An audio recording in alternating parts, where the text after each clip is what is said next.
On the morning of our wedding, my husband walked into the room and told me something I had completely no idea. His mom and his sister were not wearing the dress that we have made for them. The dresses we chose fabric for, the dresses my family helped coordinate, that had somehow became their own little international project. They had made something else and no one told me until that morning. I know how that sounds. A dress, a color, a family outfit situation. From the outside, it sounds small, maybe even ridiculous to even talk about. But if you have ever planned a wedding, which I'm guessing why you're here, you know it's rarely just the thing. It is the effort behind it, the communication around it, the expectation you didn't realize you were carrying, the way someone can make a quiet decision and somehow you're the one left holding the feeling. And I remember standing there, fully dressed, fully made up, trying to stay inside the version of the day that I had promised myself I would have. Because before the wedding, I had made a conscious decision that I want my husband and I to feel like the guests of honor at our own wedding. We didn't want to manage everyone. We didn't want to become the emotional help desk. I didn't want to spend the day scanning the room, absorbing tension, and fixing things no one asked me to fix. I wanted to be there, fully there.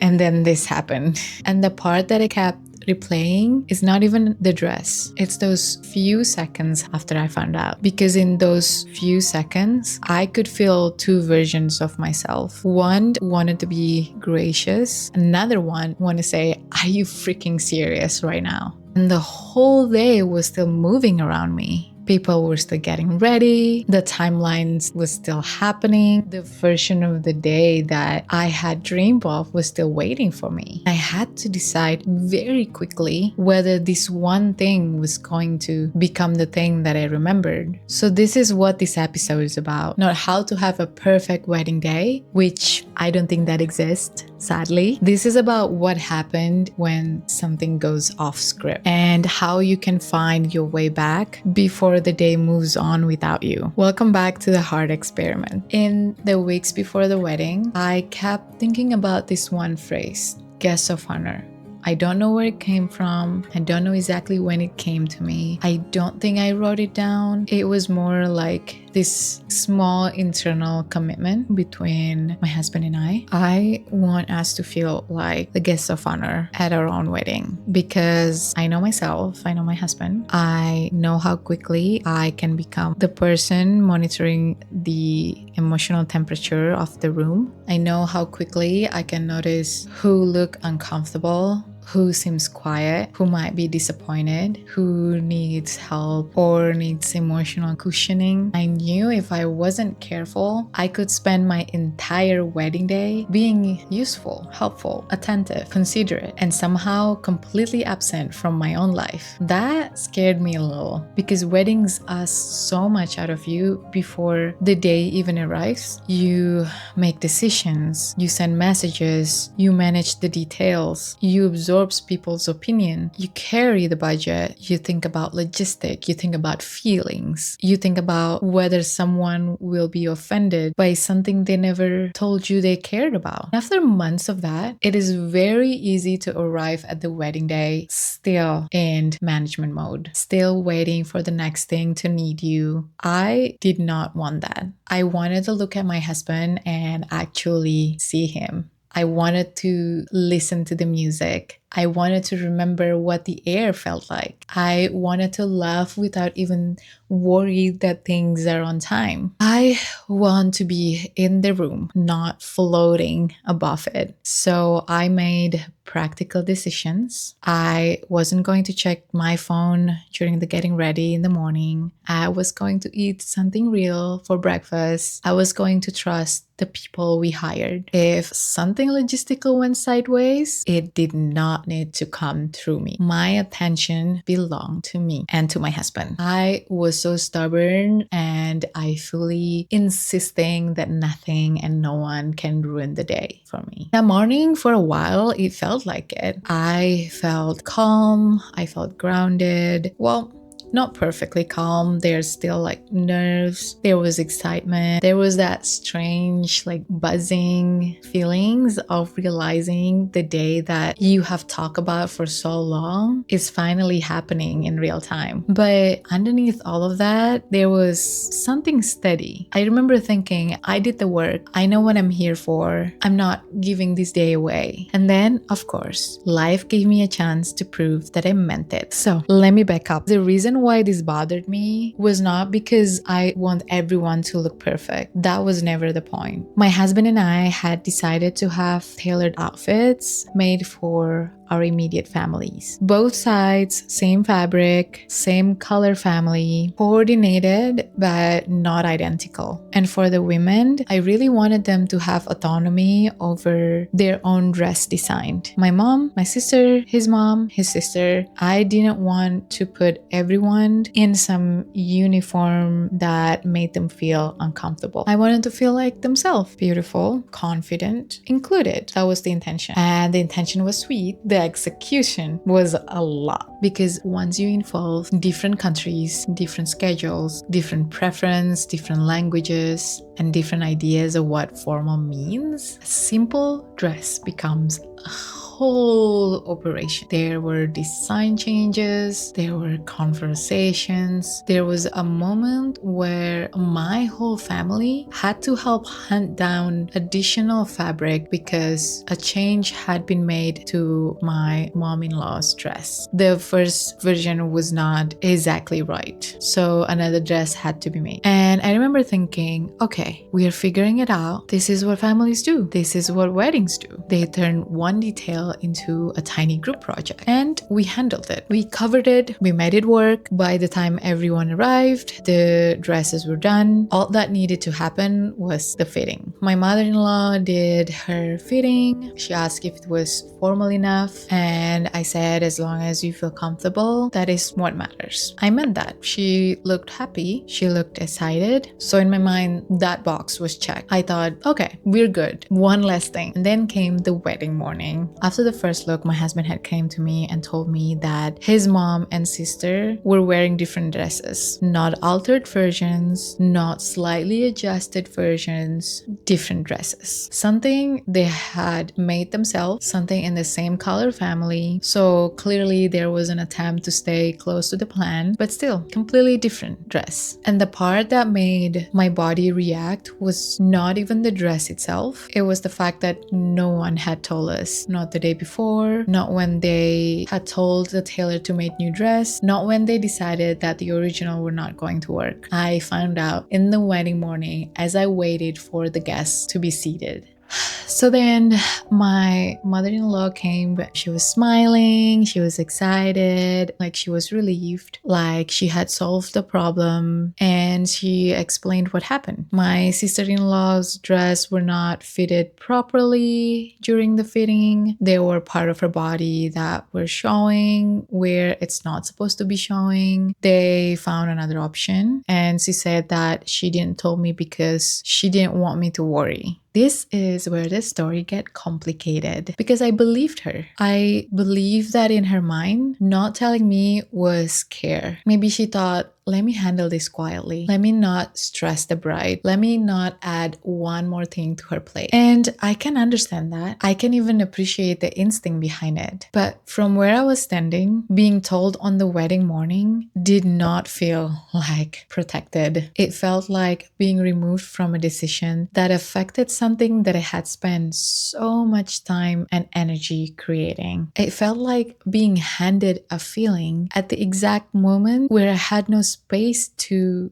process. And that is where wedding gets so emotionally strained, because sometimes the same action has two completely different meanings depending on who's holding it. To one person, silence is consideration. To another person, silence is being blindsided. To one person, fixing it privately is protection. To another person, it feels like being excluded. And there we were, on the wedding morning, both probably thinking we were trying to do the right thing. And somehow I was still standing there with a knot in my chest. I want to be honest about my first reaction. I didn't immediately become some wise, gracious, emotionally regulated bride. I didn't instantly think, what a beautiful opportunity to practice presence.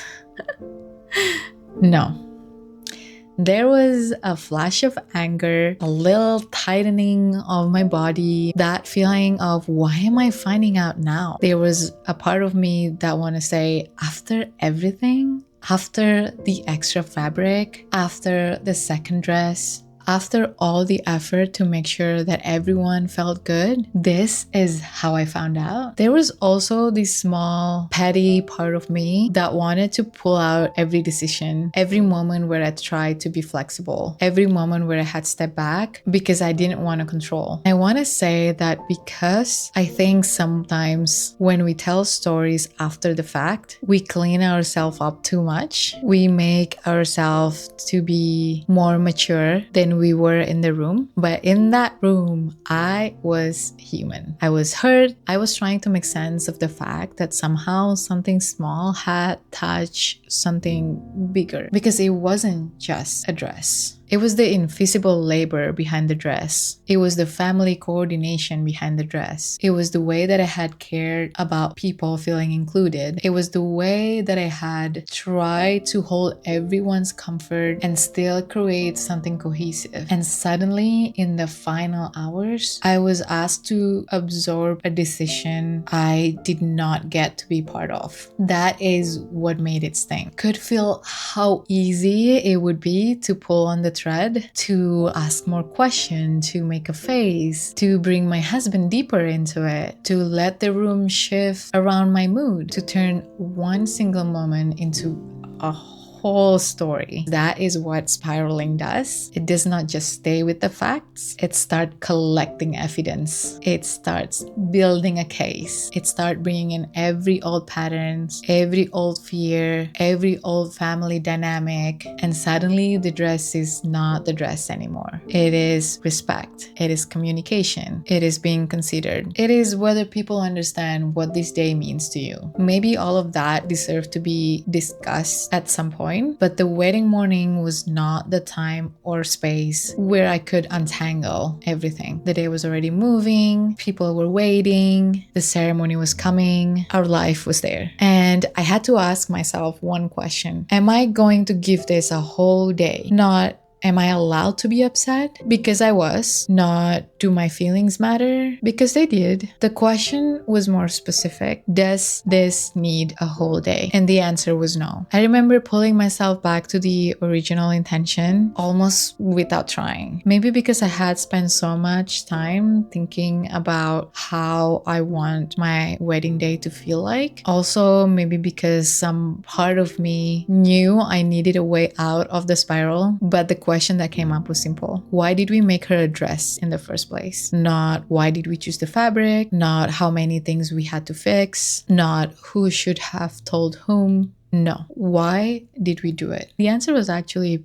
pretty soft. I want her to feel beautiful. I want her to feel confident and comfortable. I want her to feel included. That was it. That had always been it. That whole process was happening between the time that my husband told me to the time that I had my mother-in-law in front of me, like smiling and telling me all of this story about the dress. So then I looked at her and I asked her, are you happy with the dress? Do you feel comfortable in it? Do you feel confident? And she said yes. So I said, okay, that's enough. And I want to be slower with this part because I don't think every wedding day disruption should be swallowed in the name of being present. Some things need to be addressed. Some things need boundary. Some things affect your safety, your comfort, your partner, or the ceremony itself. This was not that. This was already done. No one was in danger. The ceremony was not affected. No decision needed to be made in that exact second. The only thing left for me to choose was how much of myself I was going to hand over to it. So I let it be there, not gone, just smaller. That is probably the most honest way to say it. I didn't erase the feeling. I definitely did not transcend the feeling. I let it become smaller than the day. I probably took a breath that stayed longer. I probably needed a second, and then I came back to the room, back to my body, back to the fact that I was getting married, back to the fact that the day was not waiting for me to finish processing every feeling that I ever had about family. The amazing thing is almost no one knew. No one else was standing there with the behind the scene version of the story. No one else knew about the fabric, the fittings, the second dress, the changes, the conversations, the effort. The guests were not living inside the production notes. They were living inside the wedding. They were arriving, hugging people, finding their seats, taking pictures, talking to family they had not seen in years, waiting for the ceremony to begin. And that is something I kept thinking about. How much a wedding exists only inside the bride's head. Not because she's dramatic, because she knows too much. She knows what changed. She knows what almost didn't happen. She knows what took 17 text messages, emotional adjustment, and 3 deep breaths to fix. She knows which detail is supposed to be different. She knows which conversation almost turned into a fight. She knows which choices cost more than what people realize. So when something goes wrong, it can feel enormous, even if everyone else is having a beautiful day. And I think that's why present is so hard, because you're not just experiencing the wedding day, you are experiencing the wedding and the memory of everything it took to create it. You are holding the visible day and the invisible labor all at the same time. That is a lot. That is why one small thing can touch something much bigger. That is also why you have to be careful about what you let become the story, because the day will always be imperfect. A late guess, weird comment, changed detail. The question is not whether those moments belong in the day. They do, because humans are involved. The question is whether they get to become larger than the vows, larger than the look on your partner's face, larger than the people who have come to love you, larger than the life event that is unfolding before you. For me, the dress thing was in there. It was part of the day, but it did not become the day. It was one thread, and I chose not to pull it. So let's move into the things that I have been sitting with since then, because I think there are a few things worth naming, just as reflections. First, you cannot control other people. I think we all know that, but on your wedding day, you want to control things. You have spent months making decision precisely so that the day reflects you and your partner. And then when someone makes a unilateral decision, it can feel like a small invasion. What I learned is that the situation didn't ruin the day because I didn't let the moment become the day. I didn't gather people around it. I didn't make it a topic. I kept my attention on what I actually came for. And let me tell you this, attention is everything, my friend. Where you put your attention is where your experience lives. 2 people can be at the same wedding and have completely different days based entirely on what they chose to focus on. The second reflection is harder to say out loud. I had this grounded, confident feeling going into the day, and I think I slightly believed that feeling would protect me from any disruption. Like, I've set the intention, I'm good, nothing can shake this. But present isn't a promise that you made once and you collect. It's something you keep choosing again and again and again across the whole day. The small moments of choice adds up. Each time something tries to pull me off, it was the same question. Do I give this the weight of the day, or do I set it down and come back to it? It is definitely a practice and not a destination. And the third thing, this one has stayed with me the most, is that nobody else noticed. The guests at your wedding are not watching with scorecard. They don't know your vision. They don't know what you planned, what changed, what surprised you. They are in the room, eating, talking, hugging, feeling their own feelings about love, family, and time. If something goes wrong on your wedding, guests only notice if you make a fuss. And that is genuinely so true. The moment that feels so significant to me in real time were invisible to almost everyone else. They were having a lovely time. They had no idea. So who's the presents actually for? It's for you and for your partner. That's really it. Third, and maybe most importantly, accept in advance that something will go off script. Not might, will. Something will be different from the plan. It's just nature of an event that's involved human. What I found is that when I already accepted this, when I had already made peace with the imperfection, the actual imperfect things lost most of its power. They were just part of the day, not a threat to it. I think that is the part that we do not prepare for. We prepare for an aesthetic day, but we don't always prepare for emotional interruptions. The small moments where everything touches a nerve, the communication pattern that appears in logistical decisions, the old version of you who want people please or who wants to prove a point, the old version of you who wants to be understood immediately, even when there's no room for that conversation yet. And maybe being present on your wedding day is knowing all of those versions of yourself might still show up even after all the work, even after all the intentions, even after the vows is printed and the dress is themed and the makeup is done. You are still you. Your family is still your family. Your nervous system does not immediately becomes another nervous system just because someone put flour on the table. I actually find that comforting now because it means that the goal was never to become unbothered. The goal was to stay close enough to myself that when I did get bothered, I could still find my way back. And I don't want you to interpret that that day is ruined. So before the wedding day, I would choose a few anchors. The first anchor is memory. Ask yourself, what do I actually want to remember? Not how do I want to be photographed? Not what do I want people to compliment? What do I want to remember in my body? For me, it was my husband's face, the feeling as I walk down the aisle, the comforting calm when I get ready. It was knowing the people we love are all in one place. Those were the memories I came for. So when something pulled me away, I could ask myself, is this one of the memory that I came for? And if it wasn't, I can let it be smaller. The second anchor is physical. Spiraling is not just a thought, it happens in your body. Your chest tightens, your jaw clench, your stomach drops, your breathing gets shallow, your mind starts racing. So you need something that can bring you back to the room. The feeling of your feet on the floor, the weight of your dress, the sound of the room. For me, it was the temperature. It was the feeling of cold air in the room, and it was my breathing. It was slower exhale than usual.